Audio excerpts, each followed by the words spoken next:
بسم اللہ الرحمن الرحیم۔ نبی صلی اللہ علیہ وسلم کے قتل کی تجویز۔ ان دونوں گفتگوؤں کی ناکامی کے بعد قریش کا جذبہ جور و ستم اور بھی بڑھ گیا اور ایذا رسانی کا سلسلہ پہلے سے فزوتر اور سخت تر ہو گیا۔ انہی دنوں قریش کے سرکشوں کے دماغ میں نبی صلی اللہ علیہ وسلم کے خاتمے کی ایک تجویز ابھری، لیکن یہی تجویز اور یہی سختیاں مکہ کے جانبازوں میں سے دو نادرِ روزگار سرفروشوں یعنی حضرت حمزہ بن عبد المطلب رضی اللہ عنہ اور حضرت عمر بن خطاب رضی اللہ تعالی عنہ کے اسلام لانے اور ان کے ذریعے اسلام کو تقویت پہنچانے کا سبب بن گئیں۔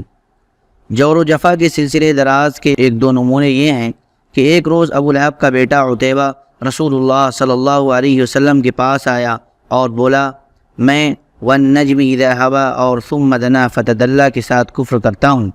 اس کے بعد وہ آپ صلی اللہ علیہ وسلم پر ایذا رسانی کے ساتھ مسلط ہو گیا، آپ کا کرتا پھاڑ دیا اور آپ کے چہرے پر تھوک دیا، اگرچہ تھوک آپ پر نہ پڑا۔ اسی موقع پر نبی صلی اللہ علیہ وسلم نے بد دعا کی کہ اے اللہ، اس پر اپنے کتوں میں سے کوئی کتا مسلط کر دے۔ نبی صلی اللہ علیہ وسلم کی یہ بد دعا قبول ہوئی، چنانچہ عتیبہ ایک بار قریش کے کچھ لوگوں کے ہمراہ سفر میں گیا۔ جب انہوں نے ملک شام کے مقام زرقا میں پڑاؤ ڈالا تو رات کے وقت شیر نے ان کا چکر لگایا۔ عتیبہ نے دیکھتے ہی کہا، ہائے میری تباہی، یہ خدا کی قسم مجھے کھا جائے گا جیسا کہ محمد صلی اللہ علیہ وسلم نے مجھ پر بد دعا کی ہے۔ دیکھو میں شام میں ہوں لیکن اس نے مکہ میں رہتے ہوئے مجھے مار ڈالا۔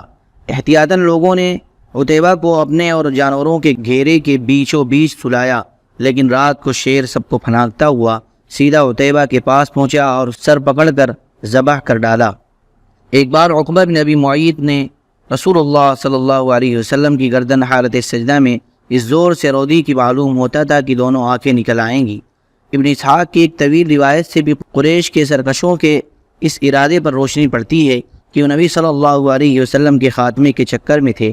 چنانچہ اس روایت میں بیان کیا گیا ہے کہ ایک بار ابو جہل نے کہا، برادران قریش، آپ دیکھتے ہیں کہ محمد صلی اللہ علیہ وسلم ہمارے دین کی عیب چینی، ہمارے آبا و اجداد کی بدگوئی، ہماری عقلوں کی تخفیف اور ہمارے معبودوں کی تذلیل سے باز نہیں آتا، اس لیے میں اللہ سے عہد کر رہا ہوں کہ ایک بہت بھاری اور بمشکل اٹھنے والا پتھر لے کر بیٹھوں گا اور جب وہ سجدہ کرے گا تو اسی پتھر سے اس کا سر کچل دوں گا۔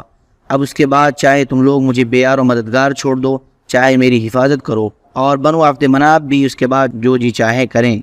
لوگوں نے کہا، نہیں واللہ، ہم تمہیں کبھی کسی معاملے میں بے یار و مددگار نہیں چھوڑ سکتے، تم جو کرنا چاہتے ہو کر گزرو۔ صبح ہوئی تو ابو جہل ویسا ہی ایک پتھر لے کر رسول اللہ صلی اللہ علیہ وسلم کے انتظار میں بیٹھ گیا۔ رسول اللہ صلی اللہ علیہ وسلم حسب دستور تشریف لائے اور کھڑے ہو کر نماز پڑھنے لگے۔ قریش بھی اپنی اپنی مجلسوں میں آ چکے تھے اور ابو جہل کی کارروائی دیکھنے کے منتظر تھے۔ جب رسول اللہ صلی اللہ علیہ وسلم سجدے میں تشریف لے گئے تو ابو جہل نے پتھر اٹھایا، پھر آپ کی جانب بڑھا، لیکن جب قریب پہنچا تو شکست خوردہ حالت میں واپس بھاگا۔ اس کا رنگ فق تھا اور وہ اس قدر مرعوب تھا کہ اس کے دونوں ہاتھ پتھر پر چپک رہے تھے، وہ بمشکل ہاتھ سے پتھر پھینک سکا۔ ادھر قریش کے کچھ لوگ اٹھ کر اس کے پاس آئے اور کہنے لگے، ابو الحکم تمہیں کیا ہو گیا ہے؟ اس نے کہا، میں نے رات جو بات کہی تھی وہی کرنے جا رہا تھا، لیکن جب اس کے قریب پہنچا تو ایک اونٹ آڑے آ گیا۔ بخدا میں نے کبھی کسی اونٹ کی ویسی کھوپڑی، ویسی گردن اور ویسے دانت دیکھے ہی نہیں، وہ مجھے کھا جانا چاہتا تھا۔ ابن اسحاق کہتے ہیں، مجھے بتایا گیا کہ رسول اللہ صلی اللہ علیہ وسلم نے فرمایا، یہ جبرائیل علیہ السلام تھے، اگر ابو جہل قریب آتا تو اسے دھر پکڑتے۔ اس کے بعد ابو جہل نے رسول اللہ صلی اللہ علیہ وسلم کے خلاف ایک ایسی حرکت کی جو حضرت حمزہ رضی اللہ تعالیٰ عنہ کے اسلام لانے کا سبب بن گئی۔ تفصیل آ رہی ہے۔ جہاں تک قریش کے دوسرے بدماشوں کا تعلق ہے تو ان کے دلوں میں بھی نبی صلی اللہ علیہ وسلم کے خاتمے کا خیال برابر پک رہا تھا۔ چنانچہ حضرت عبداللہ بن عمرو بن عاص رضی اللہ تعالیٰ عنہ سے ابن اسحاق نے ان کا یہ بیان نقل کیا ہے کہ ایک بار مشرکین حتیم میں جمع تھے، میں بھی موجود تھا۔ مشرکین نے رسول اللہ صلی اللہ علیہ وسلم کا ذکر چھیڑا اور کہنے لگے، اس شخص کے معاملے میں ہم نے جیسا صبر کیا ہے اس کی مثال نہیں، در حقیقت ہم نے اس کے معاملے میں بہت ہی بڑی بات پر صبر کیا ہے۔ یہ گفتگو چل ہی رہی تھی کہ رسول اللہ صلی اللہ علیہ وسلم نمودار ہو گئے۔ آپ نے تشریف لا کر پہلے حجر اسود کو چوما، پھر طواف کرتے ہوئے مشرکین کے پاس سے گزرے۔ انہوں نے کچھ کہہ کر طعنہ زنی کی جس کا اثر میں نے آپ کے چہرے پر دیکھا۔ اس کے بعد جب دوبارہ آپ کا گزر ہوا تو مشرکین نے پھر اسی طرح کی لعن طعن کی، میں نے اس کا بھی اثر آپ کے چہرے پر دیکھا اس کے بعد آپ سہبارہ گزرے تو مشرکین نے پھر آپ پر لعن طعن کی۔ اب کی بار آپ ٹھہر گئے اور فرمایا، قریش کے لوگوں سن رہے ہو، اس ذات کی قسم جس کے ہاتھ میں میری جان ہے، میں تمہارے پاس تمہارے قتل و ذبح کا حکم لے کر آیا ہوں۔ آپ کی اس ارشاد نے لوگوں کو پکڑ لیا، ان پر ایسا سختہ طاری ہوا کہ گویا ہر آدمی کے سر پر چڑیا ہے، یہاں تک کہ جو آپ پر سب سے زیادہ سخت تھا وہ بھی بہتر سے بہتر لفظ جو پا سکتا تھا اس کے ذریعے آپ سے طلبگار رحمت ہوتے ہوئے کہنے لگا کہ اے ابو القاسم واپس جائیے، خدا کی قسم آپ کبھی بھی نادان نہ تھے۔ دوسرے دن قریش پھر اسی طرح جمع ہو کر آپ کا ذکر کر رہے تھے کہ آپ صلی اللہ علیہ وسلم نمودار ہوئے۔ دیکھتے ہی سب ایک جان ہو کر ایک آدمی کی طرح آپ پر پل پڑے اور آپ کو گھیر لیا۔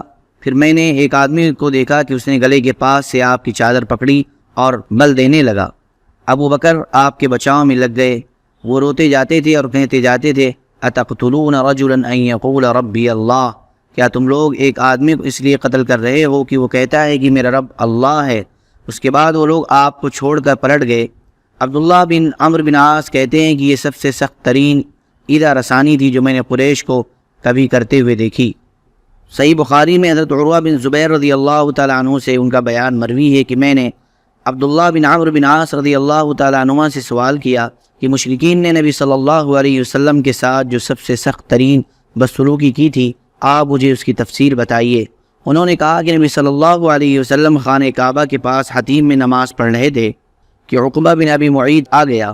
اس نے آتے ہی اپنا کپڑا آپ کی گردن میں ڈال کر نہایت سختی کے ساتھ آپ کا گلا گھونٹا۔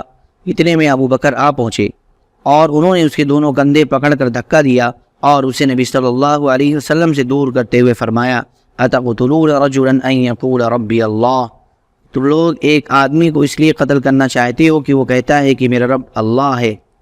حضرت اسماء کی روایت میں مزید تفصیل ہے کہ حضرت ابو بکر رضی اللہ تعالیٰ عنہ کے پاس یہ چیخ پہنچی کہ اپنے ساتھی کو بچاؤ۔ وہ جھٹ ہمارے پاس سے نکلے، ان کے سر پر 4 چوٹیاں تھیں۔ وہ یہ کہتے ہوئے گئے کہ اتقتلون رجلا ان یقول ربی اللہ، کہ تم لوگ ایک آدمی کو محض اس لیے قتل کرنا چاہتے ہو کہ وہ کہتا ہے کہ میرا رب اللہ ہے۔ مشرکین نبی صلی اللہ علیہ وسلم کو چھوڑ کر ابو بکر رضی اللہ تعالیٰ عنہ پر پل پڑے۔ وہ واپس آئے تو حالت یہ تھی کہ ہم ان کی چوٹیوں کا جو بال بھی چھوتے تھے وہ ہماری چٹکی کے ساتھ چلا آتا تھا۔ حضرت حمزہ رضی اللہ تعالیٰ عنہ کا قبول اسلام۔